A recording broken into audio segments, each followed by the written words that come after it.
Hello বন্ধুরা, সবাই কেমন আছেন? আজকে আমরা বের হয়েছি দুই ভাই মিলে একসাথে মার্কেটে যাওয়ার জন্য। তখন রাস্তা দিয়ে হাঁটতে হাঁটতে চলে আসলাম সোজা মার্কেটে এসে কালারফুল লাইট দেখে নিজেদের মাথা ঘুরে যাওয়া অবস্থা। তাই আর দেরি না করে দুইটা প্যান্ট কিনে ফিরে আসলাম রাস্তায় এসে ঘুরতে ঘুরতে আমাদের আবার প্রচুর ক্ষুধা লেগে গেছে। তাই কি খাবো খুঁজতে থাকলাম। অনেক খোঁজাখুঁজির পর চোখের সামনে পড়লো বেলপুরি, তা আবার আস্ত একটা বোম্বাই মরিচ দিয়ে, সেই ঝাল।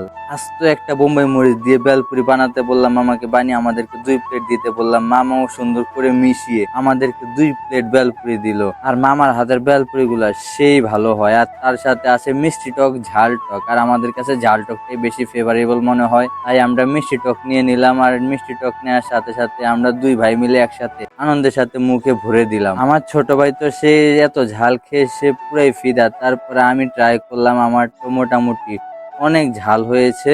যতই ঝাল হোক যতই যাই হোক, শেষ তো আমাদের করতে হবে। একবার যখন নিয়েছি হাতে, প্লেট তো খালি করতেই হবে। তখন বেলপুরি গুলো শেষ করে আমরা সোজা চলে গেলাম অন্যদিকে হাঁটতে। এতটা ঝাল লেগেছে আমাদেরকে, খাওয়ার তো শেষ করে আমরা অন্যদিকে হাঁটা শুরু করছি ঠান্ডা কিছু খাওয়ার জন্য। তাই হাঁটতে হাঁটতে আমাদের ঘামানো অবস্থা। তাই কি করব, সোজা চলে গেছি রাস্তায় গিয়ে দেখি সামনে পড়লো ঠান্ডা ঠান্ডা আখের রস। মামাকে বললাম মামা 2 গ্লাস দিতে, মামা আমাদেরকে 2 গ্লাস দিল। আমরা তৃপ্তির সাথে খেলাম আর অনেক আরাম পেলাম। আর আপনারা কি করছেন? আপনারা যদি এখন আমার চ্যানেল নতুন হয়ে থাকেন, চ্যানেলটি সাবস্ক্রাইব করে পাশে থাকুন।